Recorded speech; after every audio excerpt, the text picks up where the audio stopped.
Lundi 28 octobre 2019, une nouvelle aventure démarre sur le Grand Rendez-vous. Mesdames et messieurs, bonsoir et merci de nous préférer. Avant la présentation du menu de ce soir, je vous propose de redécouvrir certains paysages du Bénin à travers ceci.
Voilà, mesdames et messieurs, vous l'avez compris, vous êtes bien sur BB24 et c'est le grand rendez-vous. Nous aurons 4 rubriques au menu de ce numéro. Chaque citoyen a droit à un cadre de vie sain, mais bon, vous et moi le savons, chacun se contente de ce qu'il peut se permettre, louer une maison, un appartement, un studio. Cela doit désormais respecter des normes juridiques. Quelles sont-elles? On y répond dans la rubrique Autant savoir. Avec Nature et Bien-être, nous allons nous intéresser à l'activité de dragage de sable. Un environnementaliste sera donc avec nous pour en discuter.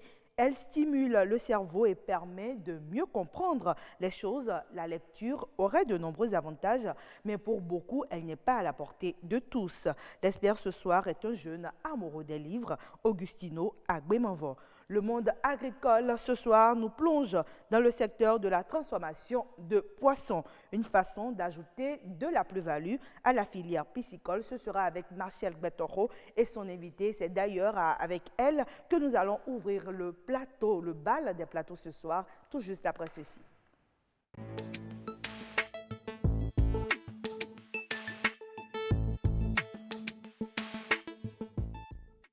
Alors dites-nous, vous l'aimez comment votre poisson fumé? Avec Martial Betoro et son invité, nous revisitons la transformation du poisson. C'est après ce reportage que je vous invite à suivre.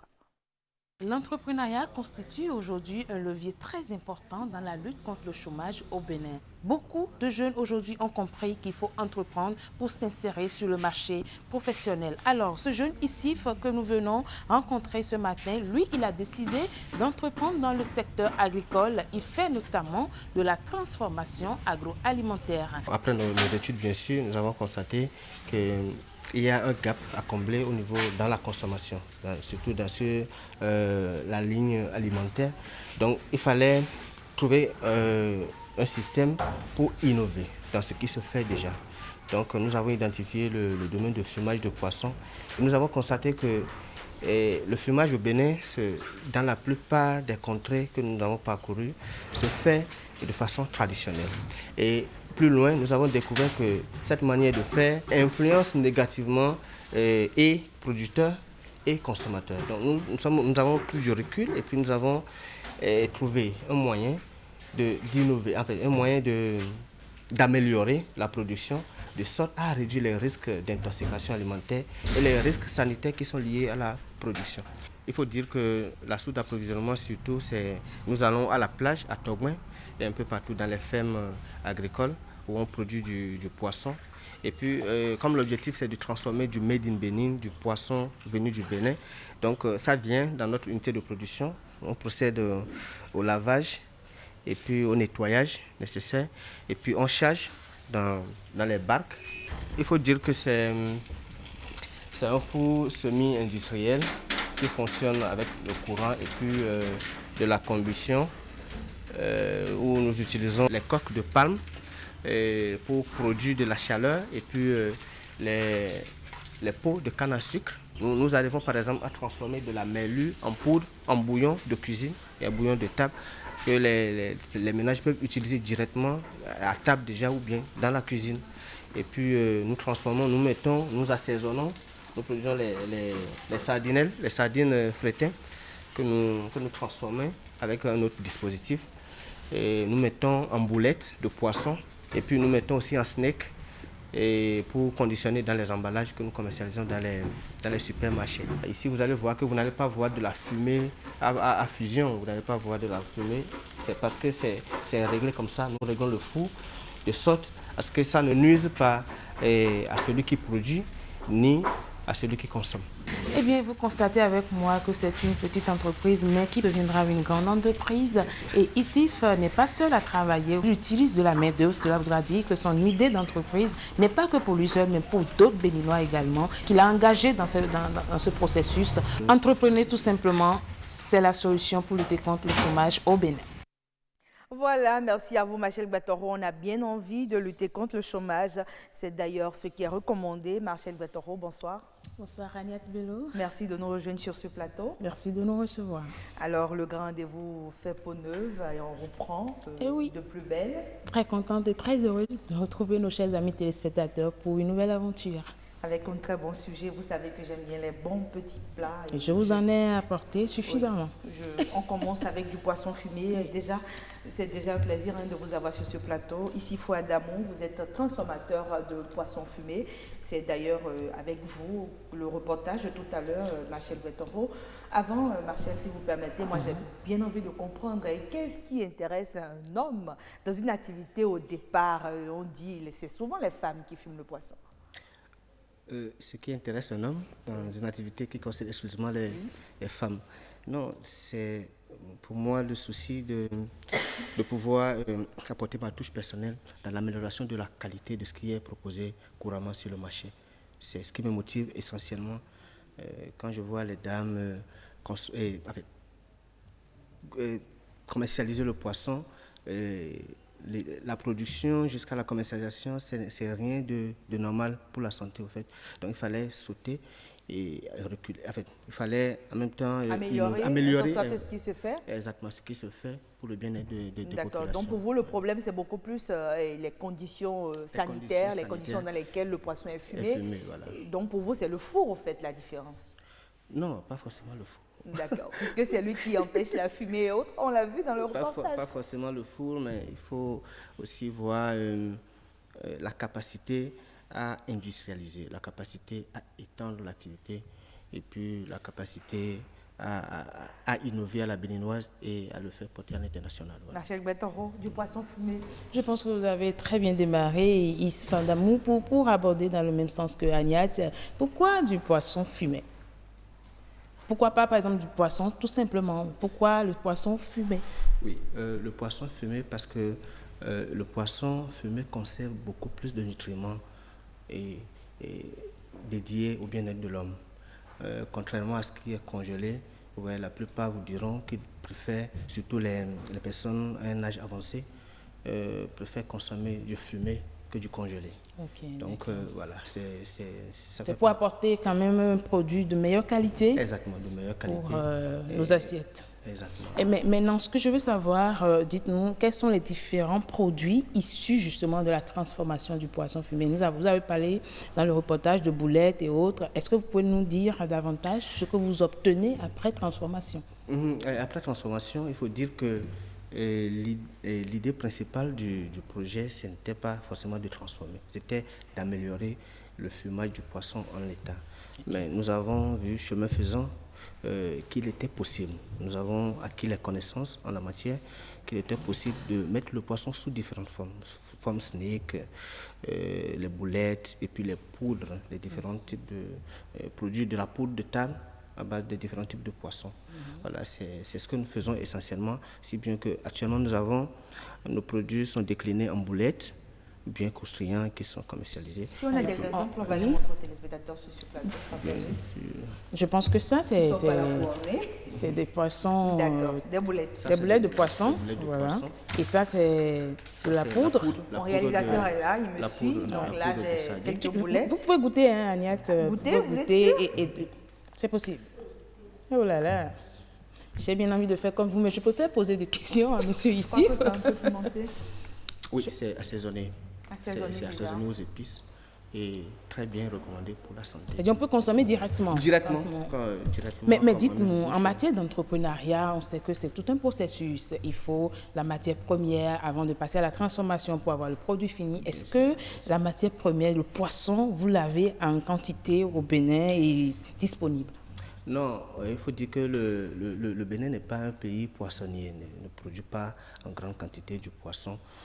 Mais actuellement, je crois qu'il y a des fermes qui se développent, des fermes piscicoles qui se développent un peu partout. Et je crois que dans les prochaines années à venir, l'approvisionnement en poisson sera effectif. Et vous trouvez le poisson alors où pour transformer? Oui, il faut dire que nous nous approvisionnons en partie au Bénin, dans les plages et puis au port de pêche. Au Bénin ici, mais là, je crois que 50% nous vient du Sénégal, de la Mauritanie, et voilà quoi, et c'est ce que nous essayons de mettre sous différentes formes. Donc ça représente déjà une difficulté dans votre entreprise. Exactement. Et c'est c'est une raison suffisante pour encourager la production locale en termes de poissons. Maintenant, dites-moi, dans le processus de transformation, parce qu'aujourd'hui, on a tellement de produits sur le marché made in Benin qu'on est parfois réticent dans la consommation. Vous êtes qualifié, est-ce que vous avez une certification en matière de qualité de la transformation des produits? Le respect des normes internationales, par exemple. Bien sûr, nous, avant de commencer la mise à disposition des produits pour la population, nous avons demandé les certifications au niveau du laboratoire central de contrôle du contrôle sanitaire des aliments. Exactement. La structure Nous ont accordé une quand même. autorisation sur nos produits, surtout les produits liés à la transformation. Mais les produits en l'état, vous voyez que ce n'est pas forcément quelque chose qu'on peut... Je crois que les dispositifs doivent être en cours pour pouvoir aller dans ce sens-là. J'ai déjà dit que Mais vous avez... ce qui est transformé, nous avons de la certification. Donc on peut consommer librement. Maintenant, sur le plan de la commercialisation, est-ce que pourvu que vous... Est-ce que vous avez le bouillon de table, ouais. Ça peut servir pour la cuisine aussi. Hein? Oui, pour la cuisine et pour assaisonner directement, puisque c'est épice. En fait, il y a déjà des épices dedans. D'accord. Sur le plan commercialisation, est-ce que le marché vous est favorable? Parce que vous transformez des produits, mais il faut consommer. Si on ne consomme pas, l'entreprise ne peut pas se développer. Est-ce que vous avez le marché favorable en matière d'écoulement de vos produits? Oui, bien sûr. Ça se vend au Bénin. Et il faut dire que ce qui intéresse beaucoup plus les gens, c'est le côté transformation. Et les boulettes, ça se consomme couramment au Bénin. Ici, il y a le marché qui existe. Et juste au Bénin ou à l'international? Nos produits traversent les frontières béninoises et pour se retrouver sur des continents, au Japon, aux États-Unis, en Allemagne et en France, par exemple, nos produits sont représentés. Non, vous êtes déjà sur le plan international et on peut déjà dire que... Il faut aller doucement.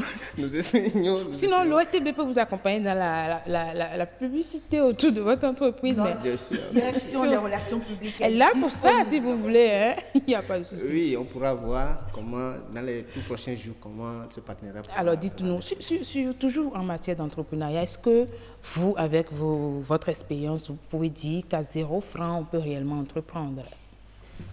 0 franc, c'est-à-dire que partir du tout de 0 Puisque c'est le langage. Non, ce n'est pas possible. Non, il faut qu'on soit honnête. Et comment vous avez réussi? Et à faire quoi? À entreprendre et à jusqu'à cette étape-là. Oui, mais il faut partir d'un minimum. Le minimum pour vous, c'est combien? Parlons bien. Le minimum, ça dépend du secteur. Moi, il faut dire que... je dois dire le montant. Non, pas forcément. Vous avez peur? Non, pas forcément. D'accord. Donnons une fourchette alors. Non, je crois que ça dépend de l'ambition. Mais le minimum pour entreprendre, on ne peut pas le définir de façon standard. Mais moi, j'ai commencé avec 50 000. D'accord. Et puis, il y a 2 ans, nous avons commencé la transformation. Il faut dire que nous sommes dans l'entrepreneuriat il y a longtemps, mais il y a 2 ans, on a commencé à transformer du poisson en vrai. Mais je dois dire que pour commencer ça, ce n'est pas beaucoup. Donc c'est au fur et à mesure que vous avez développé l'entreprise. Mais ce n'est pas à 0 francs. Si vous permettez, ma chère Pétaro, puisque vous l'avez dit dans le reportage que le but c'est de pouvoir aussi inciter d'autres personnes à pouvoir le faire, est-ce que vous pensez aujourd'hui que des jeunes qui s'intéressent aussi à ce secteur comme vous peuvent apprendre de vous et commencer peut-être avec 50 000 francs? Bien sûr, si les jeunes s'adressent à nous, nous pourrons les orienter à voir, pas forcément la transformation du poisson, pas forcément la transformation, peut-être il y a d'autres secteurs porteurs dans lesquels les jeunes peuvent s'investir. Sinon, pour vous, pour réussir, quelles sont les aptitudes qu'un jeune peut avoir dès qu'il lance? C'est juste en quelques secondes. Oui, les aptitudes. Conseil. Oui. Non, c'est juste de la motivation et de la passion dans ce qu'on fait. Ok. Ce n'est pas une question de diplôme, ce n'est pas une question de grands moyens. C'est une question de volonté, tout simplement. En tout cas, merci beaucoup à vous, Issif Adamou. C'est bien ça. Je rappelle que vous êtes un jeune entrepreneur et que vous faites notamment de la transformation agroalimentaire, les poissons fumés. On en a eu sur ce plateau, Agnès. On a compris qu'on peut entreprendre à 0 francs. Avec la volonté, on développe son entreprise. Non, pas à 0 francs. Ah d'accord, il a notifié pas à 0 francs. Ah, 50 000 francs. Donc, merci beaucoup. Moi, je peux vous dire, mesdames et messieurs, je l'ai goûté. Je crois quand même que nos jeunes, ils initient des choses et je pense que c'est le lieu de dire que nous devons accompagner tout ce qui se fait localement. Le grand rendez-vous se poursuit. Le prochain plateau à s'installer, c'est l'expert.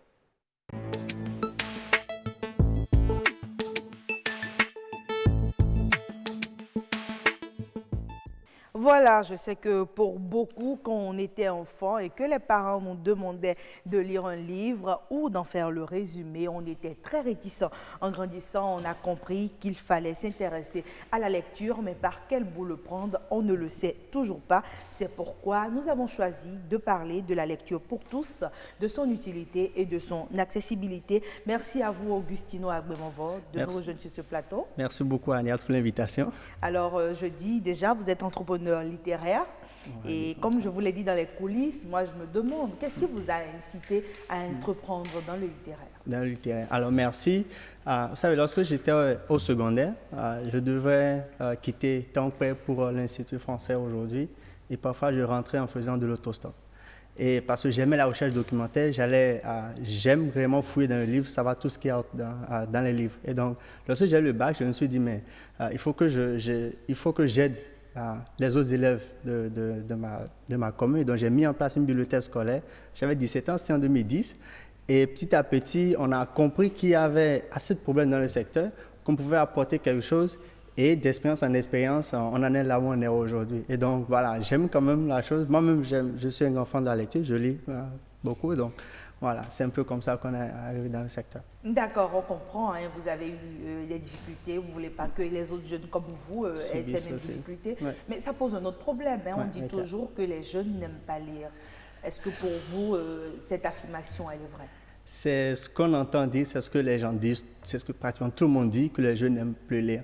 Mais nous, on a fait une expérience de bibliothèque mobile depuis 2016, où on va dans les écoles avec des livres que les enfants viennent emprunter en payant de l'argent. Et cette expérience nous a montré que ce n'est pas totalement vrai. Il y a des élèves, au sein de la jeunesse, il y a cette tranche de jeunes-là qui veut toujours lire, qui veut toujours avoir un accès au livre. Et c'est parce que réellement, l'accès n'est pas facile, que lorsque vous prenez le portable est vite à portée de main qu'un livre, mais du coup, l'enfant sera vite tenté d'aller vers le portable ou d'aller vers la télévision que d'aller vers le livre. Et donc, nous, avec la mobilité, lorsqu'on a rapproché le livre des élèves, on a senti un certain engouement, un certain intérêt auprès de ces jeunes-là. C'est vrai que quand on prend l'autre tranche de la jeunesse qui est plus connectée, la question également se pose, est-ce que cette tranche-là lit? Mais pour cette tranche-là, il y a aujourd'hui les e-books, les livres audio et ainsi de suite. Donc, pour nous, ce n'est pas totalement vrai. Il y a à nuancer en fait la chose. Il y a des jeunes qui aiment lire et qui vraiment s'y adorent. Ouais. Oui, mais bon, hein, vous l'avez dit vous-même, vous avez un site quand même qui propose aussi des livres en ligne. Ouais. Est-ce que pour vous, la lecture en ligne, c'est la solution pour pouvoir intéresser le plus grand nombre de jeunes, justement? Alors, aujourd'hui, je reviens toujours à l'accessibilité. Aujourd'hui, lorsque vous avez besoin d'un livre, vous avez obligé de vous déplacer, d'aller vers les centres d'approvisionnement traditionnels, notamment librairies et bibliothèques. Et donc, le fait qu'il n'y ait pas un certain usage, une certaine disponibilité de ces livres-là en ligne, pose aussi, amène les gens à être réticents. Et donc nous, aujourd'hui, on utilise Internet pour vous permettre de rester chez vous et d'avoir le livre que vous voulez. Et à côté, il y a également la bibliothèque numérique aussi qui est là. Et oui, il y a des gens qui s'abonnent. Et le fait de savoir qu'aujourd'hui, les choses ont changé, les choses ont un peu évolué en termes d'accessibilité au livre, amène certains à se décider à réellement faire le pas. Donc oui, pour nous, ce que nous faisons avec nos sites web et tout, on motive davantage et parents, et élèves et jeunes à s'intéresser à la lecture. Et oui, les fruits qu'on a nous montrent qu'on est sur la bonne voie. Mais pour la lecture en ligne, d'autres pourront vous parler de mots Dieu, parce que finalement, on a de très petites écritures, et avec la lumière et tout, au fur et à mesure, est-ce qu'on ne peut pas dire que cette lecture en ligne peut être néfaste? Alors, vous savez, il n'y a rien qui soit sans inconvénient. Certains disent, alors, qui sont tout le temps connectés, qui sont tout le temps sur leur portable, donc pour eux, c'est plus aisé de lire sur portable, sur ordinateur. Pour ceux-là, ils ne vous parleront même pas de mots Dieu. Mais pour d'autres, la lecture papier, lorsqu'on touche le livre, il y a une sensation. C'est comme un sentiment qui naît entre vous et le livre. Et donc, il y a certains qui restent toujours attachés au livre papier et qui veulent toujours avoir le livre papier à côté d'eux. Et donc, non, vous savez, il n'y a rien aujourd'hui qui soit sans inconvénient. Et les choses évoluent, il faut s'adapter, il faut aller de l'avant. Tout est dans la gestion, tout est dans votre fréquence d'utilisation de votre portable pour lire et tout. Et, il ne faut pas qu'on oublie, il y a eu des applications de lecture. Nous en offrons via notre plateforme. On offre une application de lecture qui vous permet de réguler la luminosité, de faire des marque-pages, de faire des commentaires, ainsi de suite. Et donc, oui, aujourd'hui, on tient compte de ces paramètres-là. Toujours pour amener les gens, quelle que soit votre préférence, quel que soit ce que vous aimez, toujours pour que vous ayez, vous aimez tous les, que vous ayez toujours cette source ultime du savoir. D'accord. Parlons maintenant de ce dont il est question justement avec vous. Comment est-ce qu'on choisit son livre? Parce que là, il ne faut pas lire aussi tout et n'importe quoi. On parle quand même d'un public, votre public notamment, il est très très jeune. Est-ce que pour vous, vous pouvez nous situer à peu près quels sont les genres littéraires qui les intéressent? Alors, quand vous prenez le jeune, disons l'élève, de la 6e en terminale, je prends le premier cycle, la 6e en 3e, c'est ce public-là qui aime plus les images, les romans imagés, les romans jeunesse, les bandes dessinées. Quand vous évoluez, les intérêts changent et donc les filles, par exemple, aiment tout ce qui touche un peu aux arlequins, aux histoires de rose et ainsi de suite. Quand vous évoluez, quand je prends les professionnels, vous aimerez tout ce qui touche à votre domaine. Si je vous présente un livre que j'ai d'ailleurs en sac et je sais que vous allez faire la commande, un livre sur le journalisme, vous serez plus en train à le prendre qu'un livre sur le BTP par exemple. Et donc, en fonction de chacun a ses préférences. Et nous, on aime plus dans l'objectif de vous présenter des choses qui cadrent avec votre domaine d'activité, histoire que vous voyez le lien, que vous soyez plus enclin à prendre. Donc, oui, on est focalisé sur les élèves, sur les jeunes, mais on va aussi vers les adultes et on leur propose des choses vraiment ciblées aussi. Mais qu'est-ce qui intéresse les adultes, dites-moi? Ce qui intéresse les adultes, c'est d'abord, comme je l'ai dit, les gens aujourd'hui veulent se développer dans leur domaine. Ils veulent vraiment grandir, ils veulent apprendre. Le développement de leur entreprise. Le développement de l'entreprise. Il y a aujourd'hui l'éducation financière qui est une thématique aujourd'hui très, très répandue. Et beaucoup... On veut tous devenir riches. On veut de l'argent. Et donc, oui, il y a de ces livres-là qui sont là. Tout le monde veut être quand même un bon leader. On veut être un exemple de la société. Et donc, les gens aussi veulent lire ce genre de livres pour développer un certain nombre d'aptitudes, de comportements, de manière de penser, de manière de voir, et ainsi de suite. Quand vous prenez les jeunes entrepreneurs, comme moi, on veut tous réussir. Mais on n'est pas... Il faut apprendre des autres aussi. Il faut apprendre des autres également. Donc, c'est tout cela qui amène un peu les adultes aussi à commander un peu les livres sur notre plateforme. Et nous sommes heureux de les livrer. Aujourd'hui, j'en ai fait pas mal de livres déjà. D'accord. Est-ce que vous pouvez dire avec moi, tout haut sur ce plateau, qu'aujourd'hui, on ne peut pas dire que pour cacher un livre, quelque chose à un Africain, il faut le mettre dans un livre? Je dis vous êtes mitigé. Oui, on l'est toujours parce que la chose n'a pas encore pris comme on le souhaite. Vous voyez, très peu de parents ont le réflexe, par exemple, d'offrir un livre aux enfants. Alors, on est en octobre, les fêtes de fin d'année s'approchent. Combien de parents vont inclure au moins un petit livre dans les cadeaux qu'ils vont offrir à leurs enfants? Vous voyez un peu? Et donc, lorsqu'on n'est pas encore à ce niveau où l'achat du livre n'est pas encore un certain réflexe, malheureusement, on serait obligé de dire que quand vous voulez cacher quelque chose en africain, il faut le mettre dans un livre. Mais, il faut le reconnaître, il y a assez d'efforts qui sont faits aujourd'hui et nous, on est quand même satisfaits. D'accord. On sait encore qu'il y a du chemin, Mais je suis que dès que vous allez commander le livre que j'ai pour vous... Est-ce que je le commande? Ah ben oui, je vous le dis, je ne le prends pas. Déjà, j'aimerais qu'on revienne sur un aspect. Vous avez dit qu'il y a des enfants qui aiment lire et d'autres pas.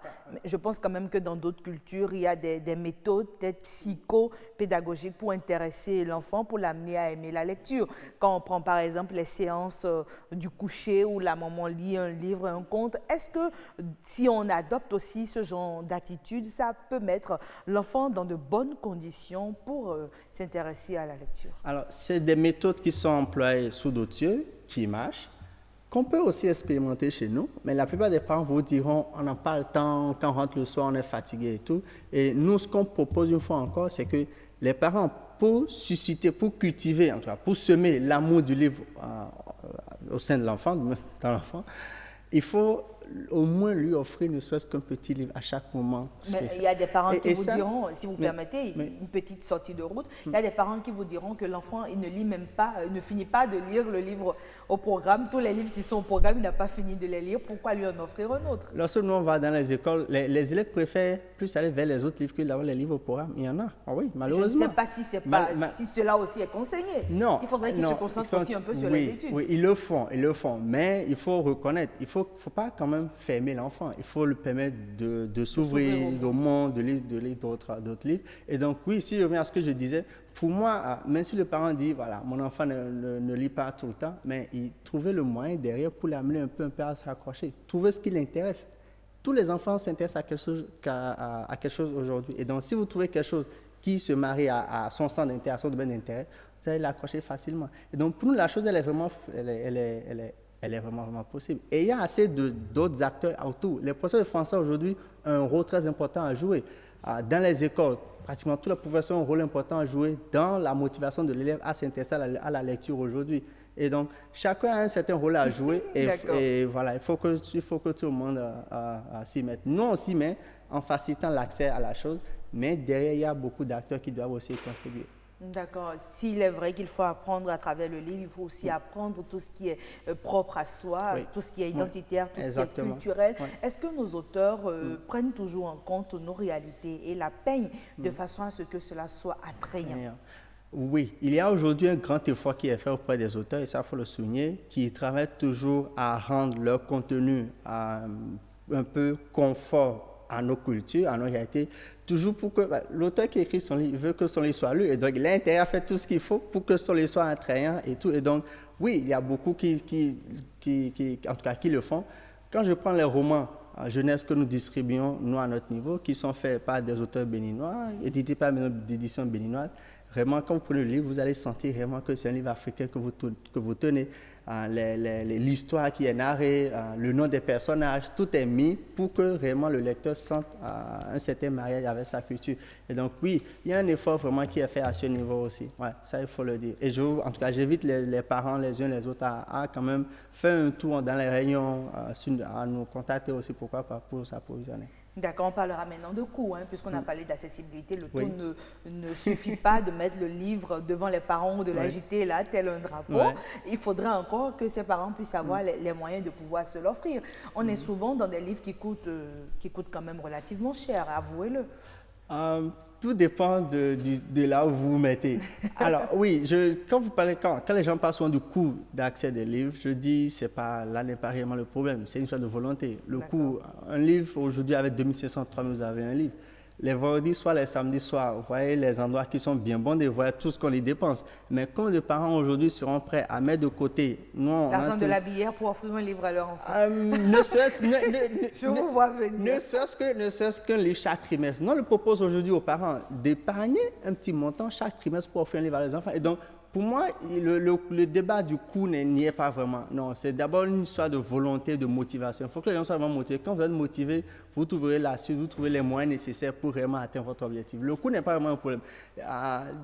Tout dépend, comme je disais tantôt, mais le coût n'est pas vraiment un souci. Non, loin de là.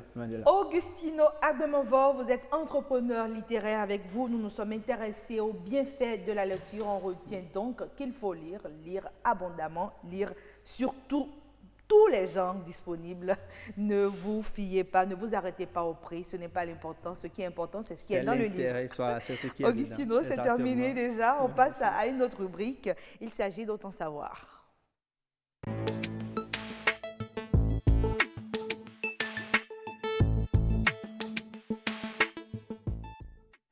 Voilà, Autant savoir ce soir s'intéresse à la loi sur le bail domestique. On se demande si les locataires auront moins de tracas. On va y répondre tout à l'heure avec un juriste spécialiste des affaires. Mais avant, on va suivre ce reportage de Patrick Adjabodjou. Steve est étudiant. Ça fait presque 1 an qu'il est locataire dans cette maison.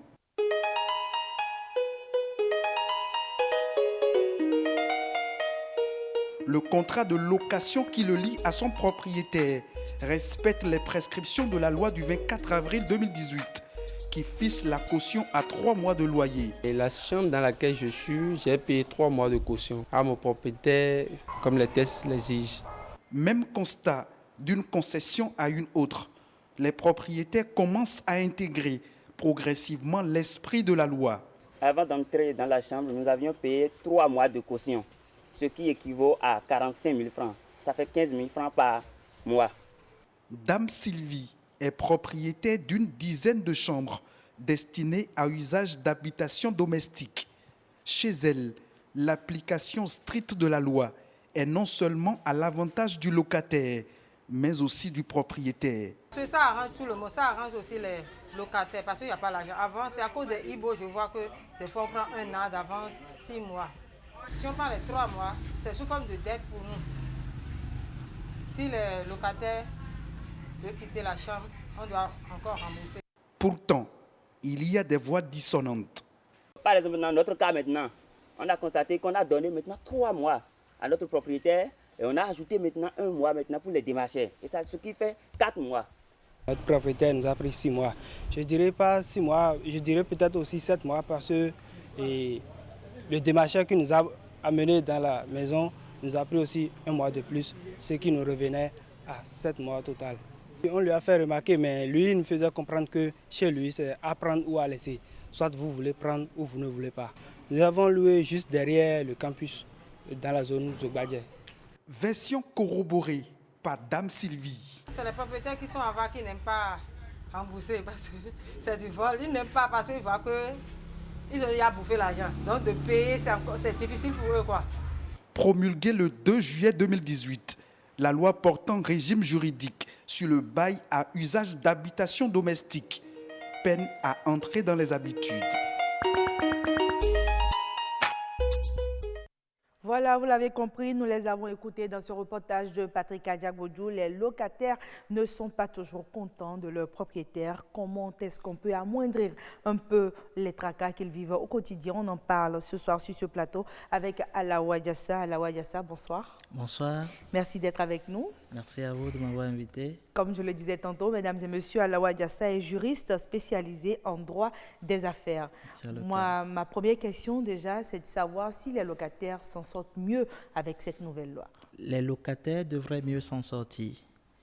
Mais une loi a encore besoin de décrets d'application et d'autres actes réglementaires pour être vraiment effective. Nous sommes à l'étape d'attente de ces décrets d'application et d'actes réglementaires pour que ce soit vraiment effectif. Mais telle qu'elle est libellée, la loi permet également, justement aujourd'hui aux locataires d'être plus soulagés. Déjà, à travers l'accès, il y a un contrôle plus rigoureux de l'accès où la loi interdit toute discrimination à l'entrée et permet même aux locataires ou aux locataires pressentis de demander au juge en référé d'obliger un propriétaire à l'accueillir si ce locataire arrive à prouver qu'on l'excluait de ce droit-là par, comment on appelle ça, par discrimination. D'accord, ne serait-ce que déjà cet aspect, la procédure sera longue et ardue. Non, c'est au juge de référer. Référer, ça veut dire que ça va aller plus vite. Voilà. Ça va plus vite. A priori, en 1-2 semaines, la décision est sortie et le propriétaire qui méconnaît la loi est invité à se conformer à la loi. De la même manière, la loi prévoit, par rapport, tout à l'heure dans votre reportage, j'entendais le démarcheur. Oui. Aujourd'hui, pour être démarcheur, il faut être inscrit dans un registre de démarcheurs qui doit être disponible au ministère de l'Urbanisme. Alors, ce registre n'est pas encore effectif, ce régime d'application, d'autorisation de démarcheur n'est pas encore effectif. Et la loi demande à ce que le démarcheur ne prenne pas plus de 50% du loyer mensuel. Habituellement, ils prennent la totalité. Hein? Non, la loi, désormais, la loi de 2018 oblige les démarcheurs à ne percevoir que 50%, qu'au plus 50% du loyer mensuel. Et lorsque ce démarcheur est un mandataire du propriétaire de l'immeuble, la loi limite le pourcentage de cette commission à 10%. Sachant que toute contravention ou toute infraction... Non, je crois qu'on est déjà dans les thèmes très juridiques. Voilà. On va y aller dans des thèmes très terre à terre pour que tout le monde puisse comprendre. Je crois qu'on est tous, pour la plupart, on vit à Cotonou ici, pour la plupart dans des chambres à louer. Il faut qu'on puisse savoir de quoi on parle.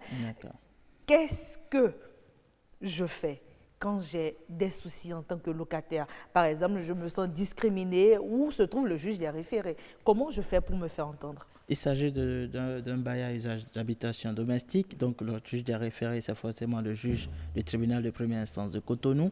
Si je suis à Cotonou. Si vous êtes à Cotonou, oui. Si vous êtes à Porto-Novo, c'est le juge de première instance de Porto-Novo. Donc, c'est les juridictions habituelles, ce sont les juridictions habituelles qui sont censées recevoir ces plaintes-là et qui sont censées les traiter. Il n'y a pas un juge qui est créé principalement pour ça. Mais le référé, c'est une procédure qui est habituellement plus courte. Voilà, c'est urgent. Et c'est justement pour des cas où les questions ne doivent pas attendre une éternité avant d'être traitées. D'accord. C'est pareil pour le démarcheur? Si on me demande plus que les 50%? Oui, si vous demande plus que les 50%. Une voie plus simple pour aller vite dans ces cas-là, c'est de prendre par les commissariats de proximité, qui sont d'une manière ou d'une autre des agents exécutants des juges. C'est le bras armé de la justice. C'est le bras armé de la justice. Rapidement, ces agents-là pourront rappeler l'exécution, rappeler à ces contrevenants-là les règles qu'ils doivent normalement respecter. D'accord. Oui. Et on en a parlé, hein, et c'est d'ailleurs même ce qui était censé soulager les locataires. On parle maintenant de 3 mois à payer avant, 3 mois de caution. Oui, la loi demande à ce que ce soit 3 mois. Et ces 3 mois-là doivent être restitués à la sortie s'il n'y a pas de dégâts, donc de dégradation de biens, de propriétaires, et que l'entretien a été fait de façon continue. Donc, normalement, aucun propriétaire aujourd'hui ne devrait réclamer plus de 3 mois. Une fois encore, les décrets d'application tardent à venir, mais ça n'empêche pas que si vous avez un conflit avec un propriétaire, de vous pourvoir directement en justice, qui se fera un plaisir d'appliquer cette loi. Et on pourra appliquer cette loi-là déjà. Oui. Oui, mais déjà, je me demande, hein, quand vous louez une maison ou quand vous louez un appartement, quelles sont vos limites? Est-ce qu'on peut dire que la maison vous appartient tant que vous payez le loyer ou celui qui en est propriétaire aussi a des droits dessus? Non, la maison ne vous appartient pas tant que vous payez le loyer. Par contre, le fait de payer le loyer et d'être locataire dans cette maison-là vous garantit le droit à une jouissance paisible. La jouissance paisible s'entend de ce que le propriétaire ne doit pas vous empêcher d'utiliser la maison en bon père de famille. Le locataire ne doit pas... le propriétaire... Vous précisez en bon père de famille. Je n'ai pas le droit de faire tout ce que je veux chez moi, c'est ça? Non, si vous êtes bon père de famille, vous vous comportez en bon père. Voilà, un bon citoyen, je préfère. Bon citoyen, donc, la loi utilise beaucoup plus le terme de bon père de famille pour renvoyer à un minimum d'éthique, à un minimum de savoir-vivre, à un minimum de savoir-être qu'il faut avoir dans l'utilisation du bien d'autrui, comme de l'utilisation de son propre bien. Donc, la loi vous dit, comportez-vous bien, et c'est un droit qu'on doit vous garantir. Tant que vous vous comportez bien. Tant que vous vous comportez bien. Ça veut dire que le locataire n'a pas, par exemple, le droit de sous-louer sans prendre l'avis de son propriétaire. Ah, d'accord. Parce qu'il n'est pas propriétaire, il n'est que locataire. Donc, s'il veut sous-louer, c'est-à-dire louer à une autre personne le bien que lui-même a loué, il faut qu'il prenne d'abord l'avis et le consentement de son propriétaire et le prix de cette sous-location ne doit pas excéder 10% du loyer que lui-même il paie au cas où il a meublé convenablement cette maison-là. C'est-à-dire la valeur ajoutée au meuble, c'est 10%. 10% maximum. Donc, en dehors de cela, la loi essaie de renforcer la quiétude du locataire. Habituellement, ce qu'on entend, c'est que voilà, il faut payer frais de vidange de fosse, des trucs comme ça. Oui. Les frais d'entretien. Non, frais pour de la vidange. Poubelle, on dit poubelle, souvent oui, ça aussi. La poubelle, pour ça. Bon, pour les frais d'entretien, la loi laisse toujours ça à la charge du locataire. Mais pour les grosses réparations, et notre législateur innove et définit comme grosse réparation même la vidange des fosses septiques et des puisards. Ça veut dire que désormais, normalement, c'est au propriétaire qui perçoit le loyer de faire vider ses fosses septiques et non au locataire qu'il revient de le faire. Donc, ces dispositions prises par la loi permettent effectivement, si elles sont respectées, d'avoir des locataires qui vivent avec moins de tracas, tel que vous avez posé la question tout à l'heure. D'accord. Mais je me demande, est-ce qu'il y a des exigences de nombre? C'est-à-dire, est-ce qu'un studio, combien de personnes devraient y vivre? Est-ce que la loi s'est intéressée à ces aspects-là? La loi dit que tu as loué une maison, tu y vis, en bon père de famille. Ça veut dire qu'il n'y a pas de limitation. Quelque part où on dira il faut que vous soyez 4. Dans un studio, on peut être 10. Ça ne regarde personne. Si vous êtes 10 dans un studio, il faut croire qu'en vertu des règles d'hygiène et de sécurité, vous n'êtes pas en train de vivre en bon père de famille. Ah, d'accord. Parce que 10, quelle est la superficie pour 10? Est-ce que vous pensez que de façon raisonnable, vous pouvez tenir dans une pièce à 10? À 10. C'est là le sens de la Donc notion de bon père de famille. à votre bon vouloir Ce n'est pas vraiment laissé à votre bon vouloir, puisque lorsque la loi utilise des termes tels que bon père de famille, bonne foi, c'est une brèche que la loi laisse elle-même pour que les juges puissent intervenir dans l'interprétation du contrat qui vous lie. Mais dans ce cas, ça veut dire qu'en fonction du juge qu'on a en face, celui-ci peut décréter que dans un studio, c'est 4 personnes qui pourraient probablement y rester au moment où un autre juge nous parle peut-être de 2 personnes. Ce sera quand même difficile qu'un juge vienne à dire quand même qu'il faut 10 personnes pour...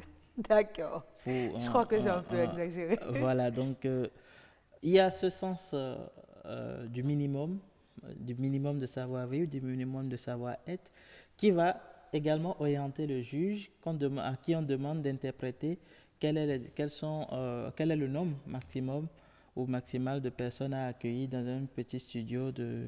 Je ne connais pas bien les mètres carrés. D'accord, mais en termes d'aménagement du cadre de vie, de l'intérieur, il y a des locataires qui ont vraiment envie de se mettre bien, qui peut-être même refont la peinture, travaillent davantage. Est-ce que c'est possible aujourd'hui de le faire ou le propriétaire peut vous empêcher de le faire? Vous n'avez pas le droit de porter, on va dire, atteinte à l'intégrité du bien que vous avez loué. D'accord. D'accord. Donc, tant que vos modifications restent des modifications superficielles qui ne dégradent pas, ou dans l'enlèvement, d'accord, ne va pas dégrader l'état du bien initial, vous avez la latitude de le faire. Mais si, par exemple, vous devez porter une dégradation du genre casser des murs ou l'enlèvement de votre décor ou de vos outils de décoration va affecter l'intégrité du bien, il y a problème. J'aimerais rapidement ne vous inquiétez pas, l'avantage c'est que demain on est censé être ensemble, on aura le temps de pouvoir revenir sur d'autres aspects. Comme je vous le dis, mesdames et messieurs, c'est toute une série que nous ouvrons sur le bail à usage domestique. Donc ce soir déjà, on était en train de parler des locataires, demain on aura à revenir sur les propriétaires. On écoute rapidement le mot de Alawa Diassa et on conclut. Alors, dernier mot, ce n'est plus compliqué de faire un contrat de bail à usage d'habitation domestique, puisque la loi demande à ce qu'au niveau des mairies, on puisse avoir des lois types. Donc, si vous voulez vous embrouiller et que votre propriétaire ne veut pas respecter les règles, rapprochez-vous de votre mairie ou bien de l'arrondissement le plus proche pour essayer d'obtenir ce contrat type. Ça limitera en même temps et les responsabilités et les obligations de chaque partie. Merci. Tout le plaisir était pour moi de vous recevoir sur ce plateau. Le journal, l'heure du journal est sacrée. Ce soir, nous allons retrouver Amandine Agnambosso pour la présentation. Je vous retrouve tout juste après.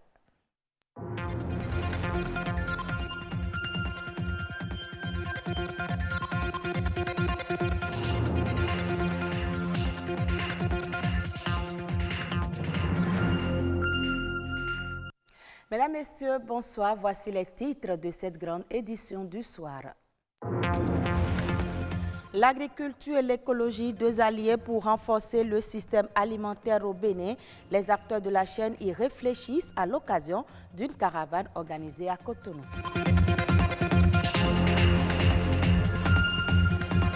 La lutte contre le chômage passe par la formation professionnelle, une formation qui offre des qualifications dans un domaine bien précis. Un spécialiste nous en dira plus dans ce journal. Votre vision s'embrouille et vous avez du mal à discerner les formes. Il n'y a certainement pas de doute, vous souffrez de la cataracte, un mal qui affecte le cristallin.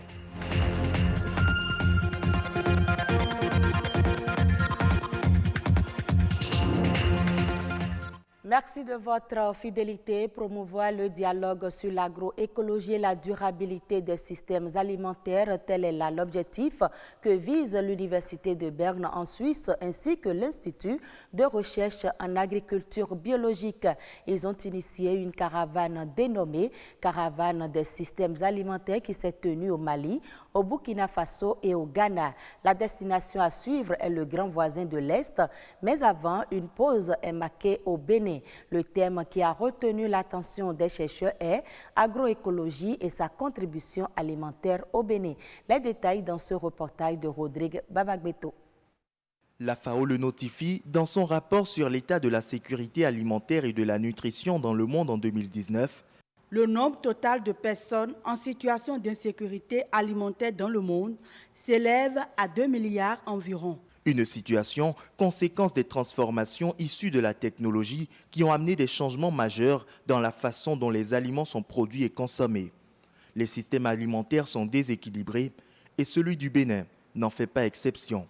Les mêmes types de problèmes qu'on a au Bénin, on a aussi un peu partout. C'est que les systèmes alimentaires ne sont pas durables. C'est-à-dire qu'ils produisent beaucoup de problèmes. C'est soit la dégradation du sol, soit la contribution pour le changement climatique, soit la contribution pour la perte de biodiversité un peu partout le monde. Et ceci suscite plusieurs interrogations et approches de solutions. Comment faire l'agriculture tout en respectant l'environnement? Une agriculture respectueuse de l'environnement, mais qui donne des résultats de durabilité. Donc comment est-ce que nous allons manger sainement à partir de la valorisation de certains insectes dans l'alimentation? Et bien entendu, tout ce qu'ils ont comme sous-produits, nous allons les valoriser dans la fertilité des sols pour produire encore d'autres vivres. Le programme Recherche pour le développement en Afrique de l'Ouest, R4D, initie des séries de partage d'expériences entre chercheurs et organisations locales. L'objectif est clair, il faut une convergence d'expériences dans les domaines de l'agroécologie pour une contribution poignante au système alimentaire du Bénin. On est arrivé à un moment où on ne peut plus ignorer le besoin de changer les systèmes alimentaires. Et on a besoin de l'agroécologie pour nous montrer des techniques qui peuvent régénérer les sols, qui peuvent régénérer aussi la diversité des systèmes alimentaires en tenant compte les besoins des producteurs, mais aussi de la planète. Cette activité fait partie intégrante d'une caravane de 7 jours qui se tient périodiquement dans 5 pays ouest africains. Ces conclusions incluent des collaborations entre institutions et organisations à travers une approche transdisciplinaire. L'organisation de la caravane pour la communauté, c'est la promotion de l'agroécologie. L'utilisation, par exemple, des sources alternatives d'aliments pour les animaux monogastriques d'élevage et pour la fertilité des sols. Et le projet phare que nous avons dans notre pays, c'est le projet transition agroécologique dans les zones cotonnières du Bénin. Le Bénin dispose de potentialités agricoles importantes et ce programme vient en synergie aux autres préexistants pour une réalité de la fin zéro.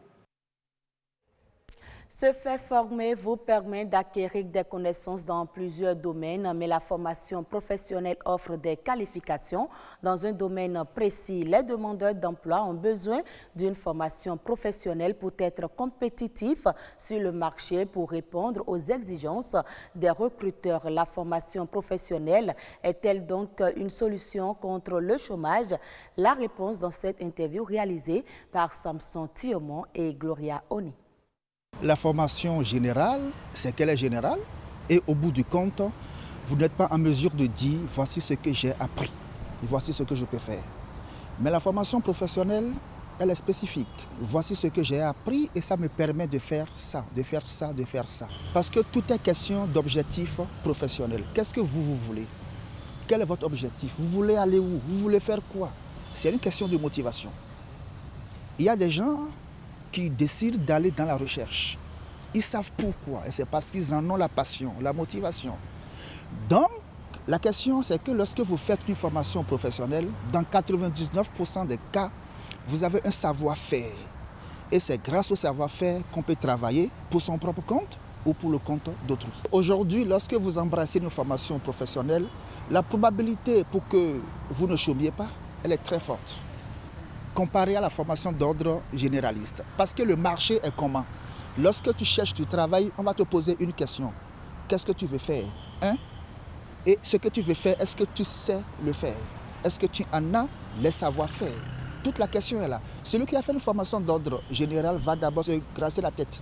Il va dire, il va commencer par tituber. Or, celui qui a fait une formation professionnelle, la réponse est nette. Recherche d'emploi, c'est une offre de compétences. Compétences, certes en termes de savoir, mais bien plus en termes de savoir-faire. Lorsque vous avez une formation professionnelle, vous devez encore la cultiver pour que vous soyez bien pointu dans votre secteur. Parce que nous sommes sur un marché hautement concurrentiel. Aujourd'hui, ce que vous avez appris, il faut être en mesure de bien le faire. Parce que vous n'êtes pas le seul sur le marché. Bien le faire, soit pour ton propre compte, alors tu es dans l'auto-emploi, l'emploi indépendant, ou pour le compte d'autrui, et c'est parce que tu sais bien le faire qu'il va te payer un salaire. Vous souffrez de baisse de la vue, de brouillard ou d'éblouissement à la lumière vive, eh bien, sachez-le, vous souffrez de la cataracte. Cette maladie de la vision est une affection due au développement d'opacité sur le cristallin. Le seul traitement possible est la chirurgie. Comment contracte-t-on plutôt la cataracte et peut-on la prévenir? Réponse dans ce reportage. Une tache blanche sur cet œil, mais pas anodin. Il s'agit de la cataracte. Autrefois considérée comme une maladie de la vieillesse, ce mal existe sous différentes formes et peut conduire à la cécité. Cette maladie-là qui va toucher électivement une partie de l'œil, un organe de l'œil qu'on appelle le cristallin. Le cristallin, c'est une lentille. Lorsque justement cette lentille-là qui est transparente s'opacifie, l'image ne passe plus et on fait ce qu'on appelle la cataracte. Alors la cataracte, elle peut toucher les personnes âgées, elle va aussi toucher parfois des gens plus jeunes et des enfants. Ça peut être un coup qu'on porte sur l'œil, ça c'est chez les sujets jeunes en cas de traumatisme, mais ça peut être aussi une altération, un petit virus qui a attaqué l'œil dans l'enfance et qui a altéré une partie de cette enveloppe et qui crée justement la cataracte. Ça peut être la prise de médicaments, pourquoi pas, qui peut aussi produire cela. Des conséquences préjudiciables pour la vue. Mais si elle ne peut être prévenue, la cataracte présente des signes annonciateurs. Lorsque déjà on commence par moins distinguer sa fenêtre ou moins distinguer une cible sur un mur en particulier, lorsqu'on commence par ne plus très bien voir les marches d'escalier par exemple, et ça peut être déjà des signes annonciateurs d'une cataracte qui est en train d'évoluer, de naître. Mais le grand signe, c'est la vision floue. Il y a des personnes qui, lorsqu'il y a de la grande lumière, ne voient plus très bien. Mais lorsqu'elles sont dans une petite pénombre, elles voient mieux. Ça aussi, ce sont des signes de cataracte. Guérir de la cataracte n'est pourtant pas chose impossible. Cependant, il n'existe qu'une seule voie de recours.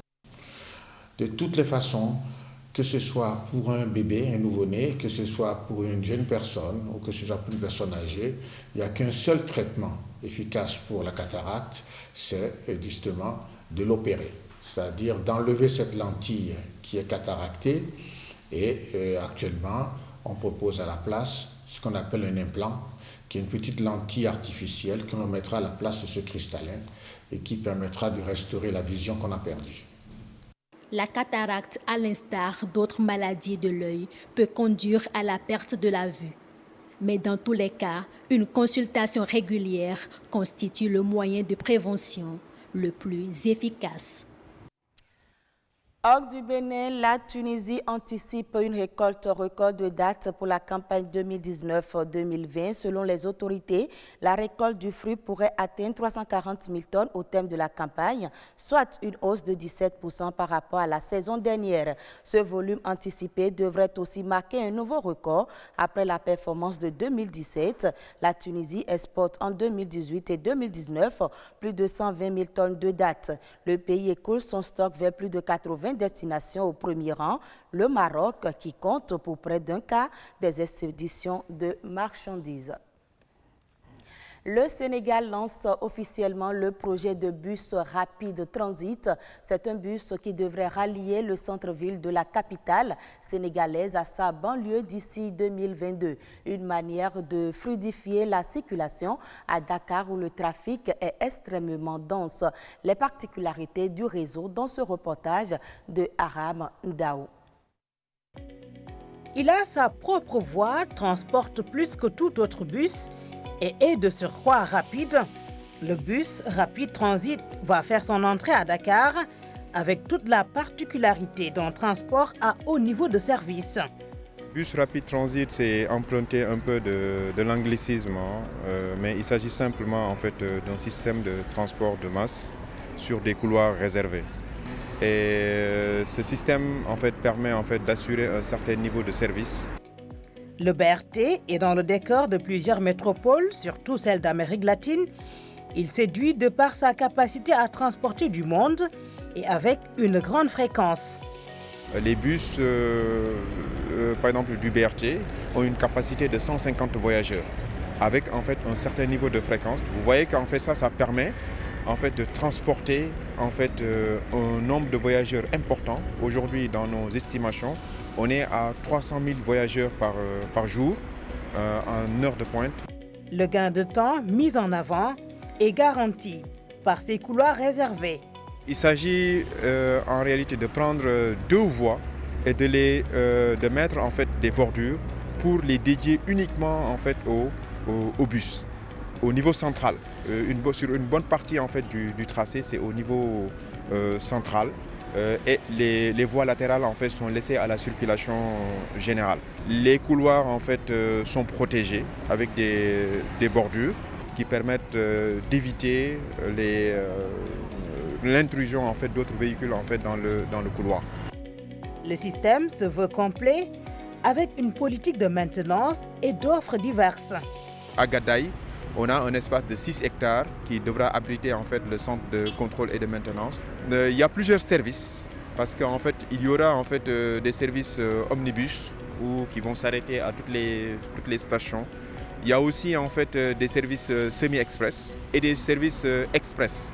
Donc quelqu'un qui quitte par exemple Guédiawaye qui n'a pas envie de s'arrêter à toutes les stations peut emprunter en fait les bus express qui vont lui permettre en fait de quitter directement Guédiawaye pour aller en fait au niveau de la gare de Petersen. Et ça c'est des gains de temps assez importants. Il en sera donc ainsi de Guédiawaye à Petersen, 23 stations, 3 pôles d'échange pour un temps de parcours réduit de moitié. Et c'est la fin de ce journal. Très bonne suite de nos programmes.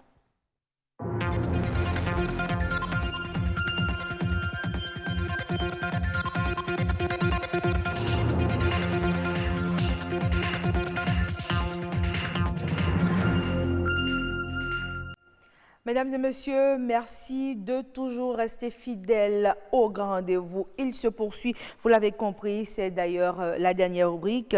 Et ce soir, c'est avec Nature et Bien-être que nous allons finir le bal de plateau. Yasmine Damata, bonsoir. Bonsoir Agnès Bello, amis téléspectateurs, bonsoir. Un réel plaisir de vous retrouver après cette longue absence. On ne parlera pas de longue traversée du désert, mais ce qui est sûr, mesdames et messieurs, Yasmine Damata est contente de vous retrouver à vos côtés ce soir pour échanger. Nous avons le docteur Flavien Dovonou. Bonsoir. Bonsoir, madame. Vous êtes environnementaliste. Oui. Et c'est avec vous ce soir que nous allons nous intéresser au dragage au Bénin. Yasmine Damata, dites-nous tout. Est-ce qu'il y a des impacts sur l'environnement? Est-ce qu'il y a des impacts? Je ne pourrais pas le dire, mais je me dis qu'il y en a. Pour le confirmer, ça sera Dr Dovono. Et je crois qu'on va d'abord suivre le reportage que nous avions et nous allons revenir pour mieux discuter avec Dr Dovono sur les questions liées à l'impact de ce dragage de sable. Plus un seul jour ne passe sans que les populations de Djekota, dans l'arrondissement de Godomé, ne crient leur ras-le-bol. Elles subissent au quotidien les nuisances causées par l'installation et l'exploitation des carrières de sable.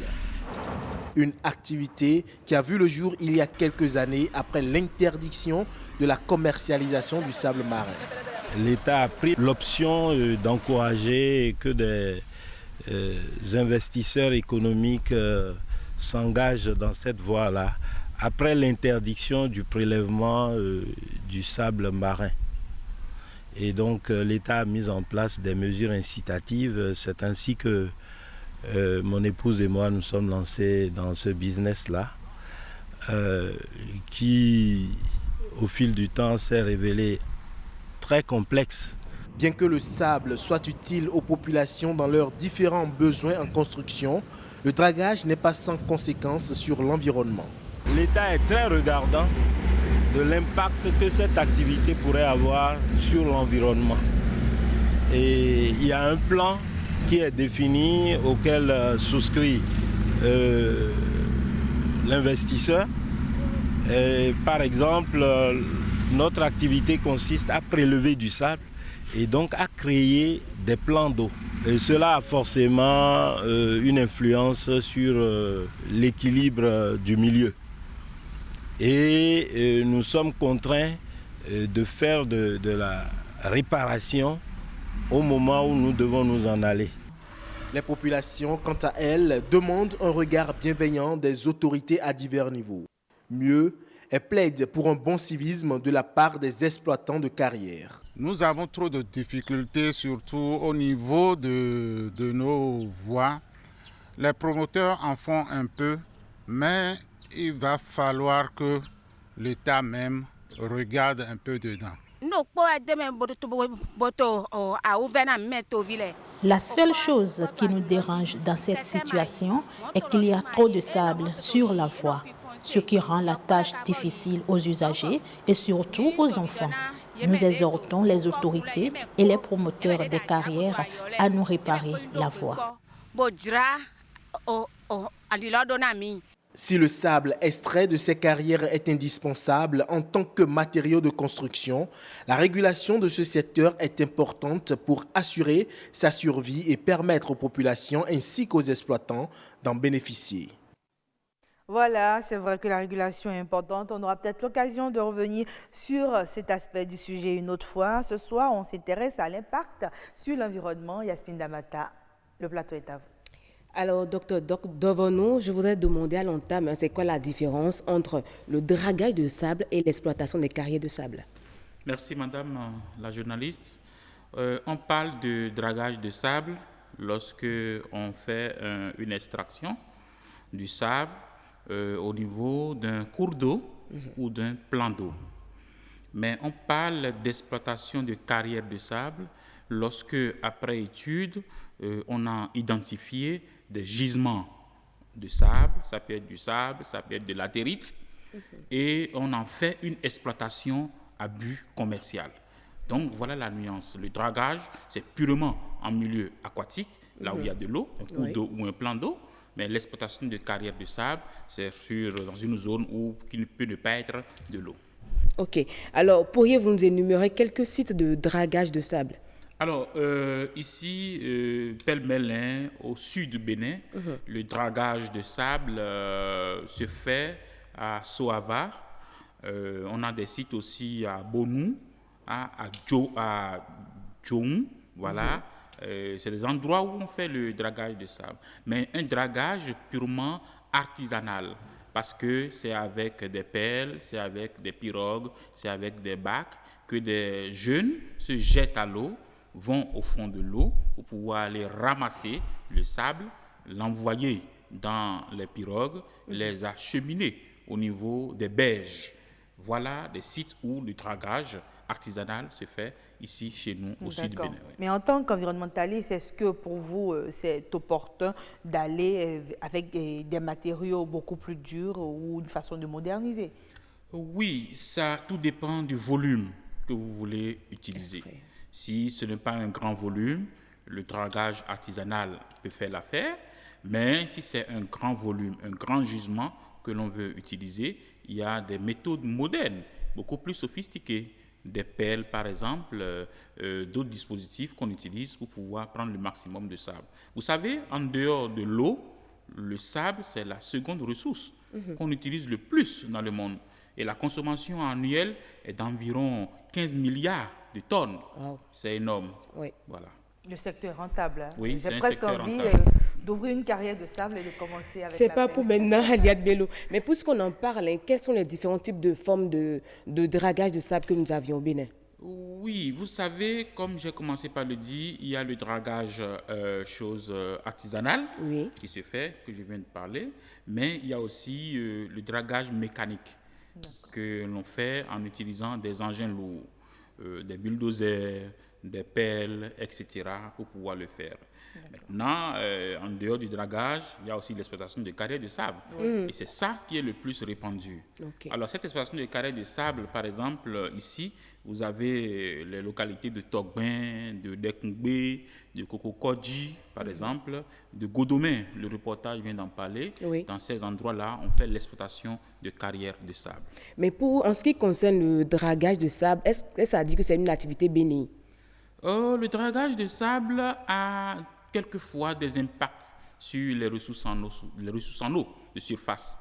Vous savez, les endroits où l'activité se mène, il y a très peu de poissons parce qu'il y a des perturbations qui se font de l'eau voilà, dans ces zones.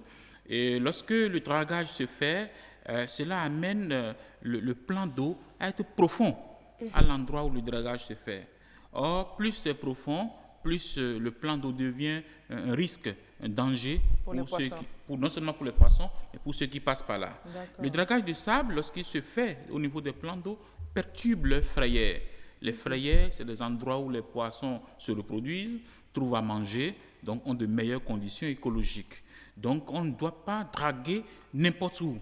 Il faut au préalable faire des études pour savoir où est-ce qu'on peut draguer et comment draguer. D'accord, mais quand on cesse l'action de draguer, est-ce que c'est possible que ce fleuve ou que ce cours d'eau puisse revenir à l'état où il était avant, se repeupler notamment en poissons et autres? Oui, c'est possible. Vous savez, aujourd'hui, par exemple, quand je prends le lac Aimé, c'est un lac qui a été assaini tout récemment parce qu'il a commencé par être comblé par des moustiquaires, par des branchages, par des acadias. Et vu l'importance de ce lac, qui est un lac autour duquel vous avez près de 5 communes, alors l'État a pris la décision de le restaurer, de l'aménager. Et ils ont procédé à l'enlèvement de tout ce qui a amené à son encombrement. Maintenant, s'il faut aller au dragage, il faut des études pour savoir. Parce que si le lac est à sa profondeur qu'il faut, vous n'avez pas besoin de draguer. Mais si le lac est comblé, vous êtes tenu de le draguer. Mais en dehors des conséquences que peut produire le dragage de sable sur l'environnement, quand est-ce que ça devient une nécessité? Le dragage de sable devient une nécessité lorsque, après les pluies, après des saisons de pluie, l'eau sort régulièrement de son lit. Lorsque l'eau quitte régulièrement son lit pour venir créer des inondations à gauche, à droite. Voilà, l'exemple que nous avons actuellement, c'est l'exemple de la lagune Djonou, qui est une lagune qui relie le lac Tao au lac Nokwe, avec quelques rivières. Et aujourd'hui, vous allez constater que cette lagune a commencé par prendre d'assaut la chaussée au niveau du pont de Djonou, à l'entrée de Calavi. On peut dire qu'elle déborde donc. Voilà, elle a commencé par déborder. Mais ce débordement est un débordement qui a des causes. Et quand vous cherchez un peu les causes, vous allez constater qu'il est comblé. Il est comblé tout simplement parce que actuellement, entre 2017 et 2019, il y a eu la construction de 2 ponts. Il y a le pont de Révier et le pont de Womé qui ont été construits. Et un de ces 2 ponts, n'est-ce pas, lors de sa construction, a fait usage d'un grand volume de sable qu'on a mis dans le bas-fond. Et le sable n'étant pas du sucre ou du sel pour se dissoudre dans l'eau, il s'est fait transporter naturellement. Et aujourd'hui, il s'est accumulé au niveau de Djonou. Du coup, l'eau qui arrive là a commencé par prendre d'assaut la voie. C'est vrai, il y a des maisons qui ont obstrué son chemin, il y a des clôtures qu'il faut casser, mais la cause la plus profonde, c'est cet ensablement de sable qui est là. Environ près de 4000. Si vous permettez, on n'a plus beaucoup de temps, mais dans ce cas, est-ce que vous avez l'impression que le dragage, c'est la solution avec le dragage Actuellement, pour cette lagune-là, Djonou, la meilleure solution, c'est le dragage. Il faut la draguer. Djonou, c'est bien le pont de Godomé, là, oui, c'est où ça. Il y a inondation actuellement, où la population se déplace difficilement. Il faut draguer entre les ponts qui sont construits et le pont de Djonou. Je voudrais bien savoir de tout ce qu'on parle, tout ce qu'on dit sur les dragages de sable. Est-ce que la population est informée, ces agents exploitants, est-ce qu'ils sont informés réellement des conséquences sur l'environnement? Alors, parlant de l'exploitation des carrières, c'est ça qui est le plus important. Ne vous inquiétez pas, on aura un autre plateau pour ça. Parlons d'abord du dragage au Bénin. Oui, bon, le dragage, de façon générale, cela crée des nuisances, parce que quand le sable est sorti du cours d'eau, il faut le transporter. Et les voies d'accès... Ce qu'on voudrait même bien savoir, est-ce que ces agents exploitants, ils connaissent déjà, ils ont connaissance des conséquences sur l'environnement? Et des limites à ne pas dépasser. Voilà. C'est un peu compliqué, parce que comme je l'ai dit, le dragage artisanal n'est pas régi. N'est pas régi, donc les gens font ce qu'ils veulent. Quand ils veulent. Mais ce qu'on peut dire, les camions qui transportent le sable, ils dégradent la voie. Le long de ce transport-là, les maisons qui sont à côté, les clôtures tombent, les maisons sont fendillées. Et il y a des risques d'accidents de circulation. Des élèves traversent. Que faire? Il faut assainir la corporation. Assainir la corporation. Voilà. Yasmine Amata, je peux me permettre de dire que c'est votre mot de fin. Assainir la corporation. Je retire comme dernier mot de fin également. Mesdames et messieurs, le grand rendez-vous, c'était un plaisir d'être avec vous. Nous passons à présent à notre instant citation. Et la citation de ce soir parle de lecture. C'est une citation qui reprend un philosophe réputé. Elle dit ceci: une lecture amusante est aussi utile à la santé que l'exercice du corps. Une lecture amusante est aussi utile à la santé que l'exercice du corps. C'est une citation d'Emmanuel Kant. Merci à vous d'avoir été des nôtres. On se retrouve encore demain, toujours avec le même plaisir.